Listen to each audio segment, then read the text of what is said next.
Welcome. In today's explainer, we are going to build a digital fortress. Yep, you heard me. We're going to master the blueprints, the guards, and all the security drills that protect our most valuable asset today, information. Because let's be honest, without these controls, our digital world would be total chaos. I mean, think about it for a second. It's a huge question, right? Every single transaction, every piece of data, pretty much every decision we make relies on these digital systems just working. But how do we know they're working? How can we be sure the numbers are right and that our data is actually safe? Well, the answer is a really powerful system of control. We call them information systems audit controls. These are the rules, the procedures, and the digital mechanisms that act as the checks and balances for our entire digital world. They're what keep it secure, accurate, and reliable. To really get a handle on these controls, let's stick with our fortress analogy. Before you can build strong walls, you've got to have a solid blueprint. In the world of IS auditing, those blueprints are the international standards that tell us exactly how to build our defenses. Now, these frameworks give us different ways to look at building our defense, and a really strong fortress needs all three perspectives. ISO 27001 is like the Guards Patrol Manual. It's super focused on putting specific security measures in place. Then you have NIST.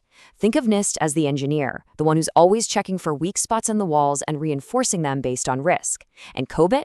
Well, COBIT is like the royal decree, making sure the entire fortress, all of your IT, is actually serving the goals of the business, of the kingdom. So with our blueprint in hand, we can finally start building our defenses. And any good fortress doesn't just have one wall, right? It has layers.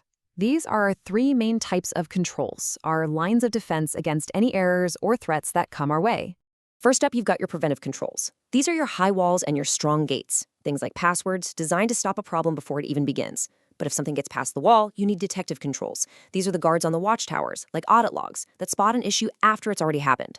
And finally, once that alarm is raised, your corrective controls are the repair crews. Things like data backups that rush in to fix the damage. Okay, let's get a little more specific here, because not all controls are created equal. We've got to understand the difference between securing the entire fortress grounds and protecting the most valuable thing inside it, the royal treasury.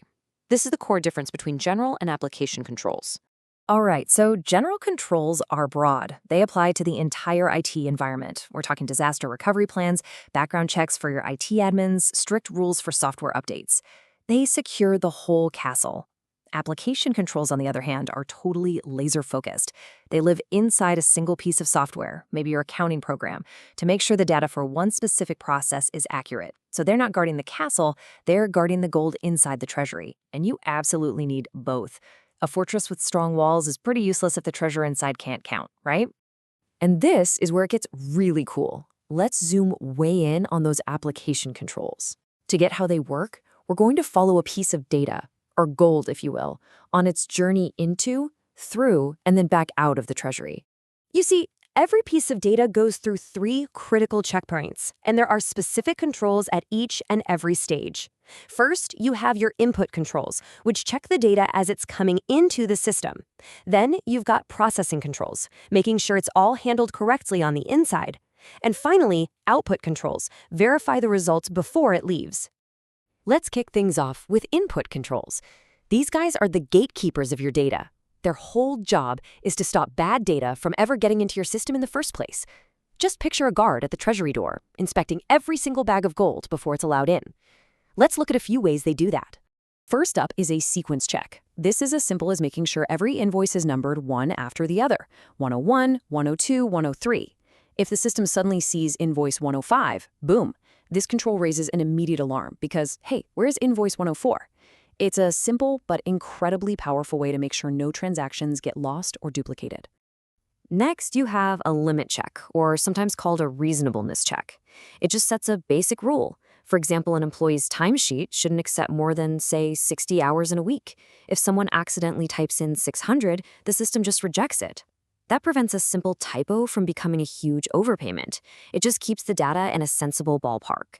And then there's a validity check. This one compares whatever you're typing in against a master list of what's allowed.